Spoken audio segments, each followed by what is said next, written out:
The true origin of the Xenomorph is unknown. Prevailing theories from within Weyland-Yutani suggest that they were either created by an ancient race like the space jockeys or the engineers, or that they've evolved naturally into the perfect organism. If the latter is true, then just what kind of hellish environment would it take to create them? The answer is Xenomorph Prime, a world infested with aliens that are stronger and faster than Xenos elsewhere, with superior castes that only exist on the Homeworld.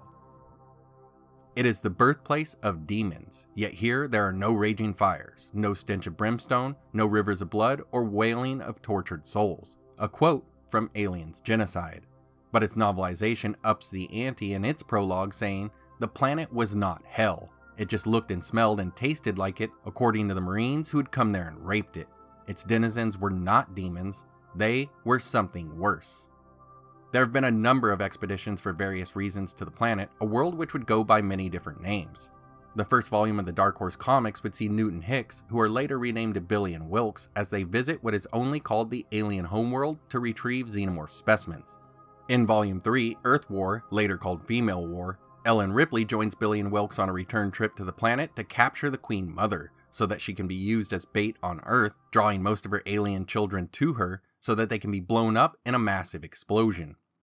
In the follow-up comic Alien's Genocide, the expedition travels to what they call the hiveworld to retrieve the Queen Mother's royal jelly for its powerful medicinal uses. And after Genocide was Alien's Hive, or Harvest, where yet another mission sets out for royal jelly to what they call A6454 or AR-32 in its novelization, this time for Dying Doctor. The planet is then mentioned, but not traveled to, in Alien's Music of the Spears as a location to gather specimens. In 1998, Kenner would release the Aliens Hive Wars toy line, with a predator who was stranded on what the card back calls the Alien Hive Planet, a figure that has since been updated by NECA, now called the Hive Wars Predator, who to them was stranded on Xenomorph Prime, where it can then perform the ultimate hunt. Through the various writers, artists, and colorists of the Dark Horse comics, there still remains to be some aspects of the planet that are mostly consistent. Seen from orbit, the alien homeworld is usually pink in color or red to orange with some yellow highlights and a thick dark cloud cover. There are also some images of the planet in shades of blue, though this could be what it looks like at nighttime or when its powerful thunderstorms die down. The land is similar to the deserts of the American Southwest, with rocks and dirt that are tan to brown in color. The ground is mostly flat, though there are some tall windswept mountains. Plant life is sparse and appears unhealthy, with various trees and barbed vines. The air is heavy, polluted, but barely breathable, and the average temperature is right around the human's body temp of 98.6 degrees, which is likely why they make such good hosts. With that said, there have also been some expeditions to Xenomorph Prime that encountered creatures or other natural features that were exclusive or only seen on one or a few visits. When Ellen Ripley and her team would land on the planet, the normally barren landscape was now covered in a massive shallow sea only inches deep with scattered lakes and dry riverbeds. It's never explained where the water could have gone on later visits, though in the novel for Alien's Harvest, they do find fissures that run deep into the ground, so it's possible that the water has gone there. In Alien's Genocide, we also start to see long stick-like structures that have been built on top of the hive. And in the next comic, Alien's Harvest, they're now built in spots around the hive, and look more like coral from the ocean's floor in various colors. On rare occasions, creatures other than Xenomorph XX121 have been encountered. In Alien's Outbreak, there were green flying reptile-like creatures that attacked the colonial marines and also may have scared the xenomorphs into staying inside of their hive for protection. A similar reptile-like alien of a tan color and without wings was theorized by Dr. Arona to exist on the planet. In the novelization for Alien's Harvest, multiple new aliens were seen. The first one had a large head, somewhat the size and shape of a hogshead, with 8 skinny little legs ending in blunt claws. It was pink in color with black saddle markings on its back, had triangular ears and blue eyes, and it even snuffled and oinked like a pig. The second encounter was with swarms of creatures that were the size of dogs, whose heads were big and shaped like raptor birds, though they had no feathers. They had 2 barbed tails, long sharp teeth, and made a buzzing sound.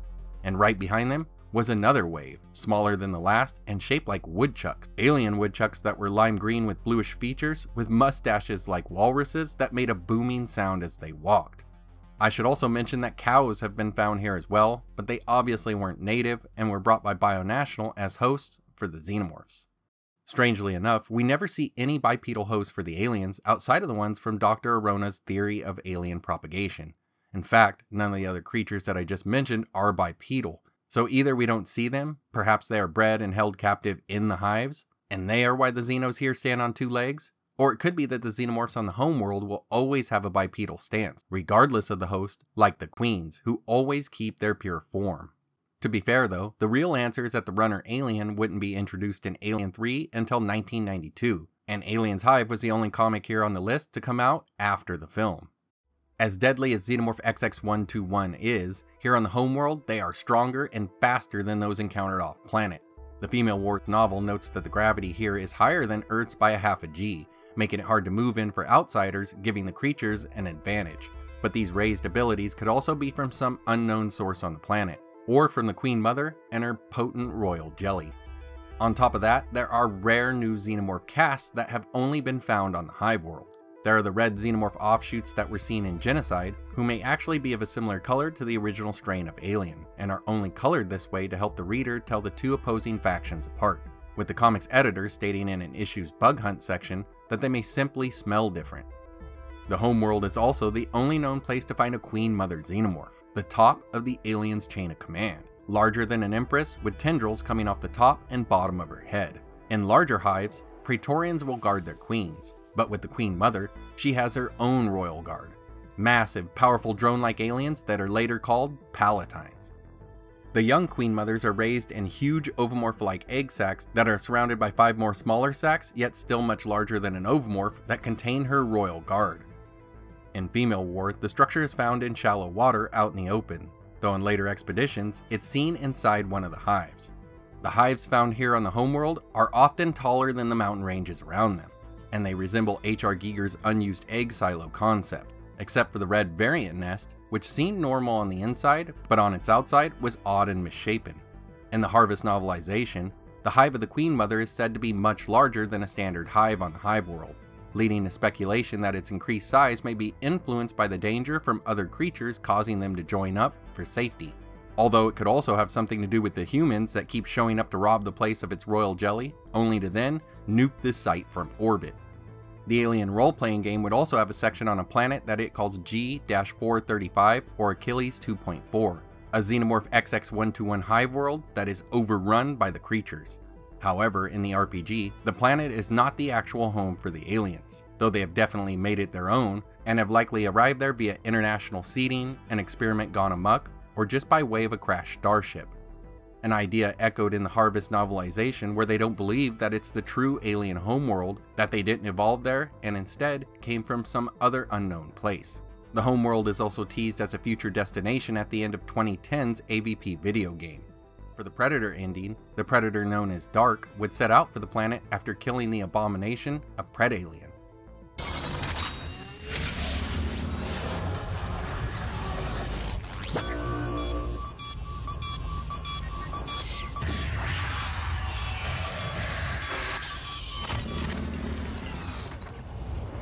And with the ending of the Marine campaign, a Carl Bishop Weyland android is able to learn of the planet's location.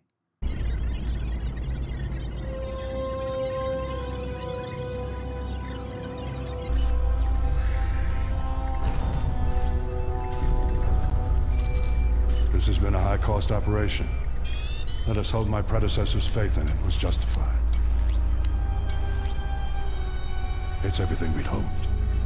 Worth waiting centuries for. The coordinates to the Xenomorph Homeworld. There's even unused concept art for Alien vs. Predator Requiem that almost gave us a Giger-inspired vision of what they call the Alien Homeworld, an environment with a mist-covered valley of ovomorphs held in with biomechanical rib-caged mountains that reach up to yellow skies that are blotted out by thick, dark clouds.